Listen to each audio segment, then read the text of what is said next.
UDA chama chama hasla sio Omar Shalo MP Mvita 2022 kazi kwanza sio yeah Fortes tutonyanya sio UDA hatupangwi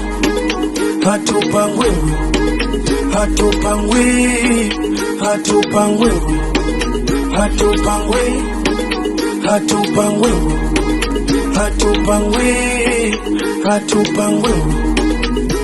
Mvita sasa tumeamua Shalo mpaka bungeni hatupangwi hatuoni mtu wa kukushinda Shalo mpaka bungeni hatupangwi Shalo sasa menok hakuna wa kumtisha hatupangwi Mvita wanampenda 22 atapita hatupangwi yale mambo amewafanyia wa mama wa Mvita hatupangwi yale mambo amewafanyia vijana wa Mvita hatupangwi Shalo kiongozi bwana sio mtu wa kupangiwa hatupangwi hatutaki viongozi bwana wale wanaotumiwa hatupangwi Shalo one Mvita one Shalo one Mvita one Shalo one Mvita one Shalo one Shalo lelele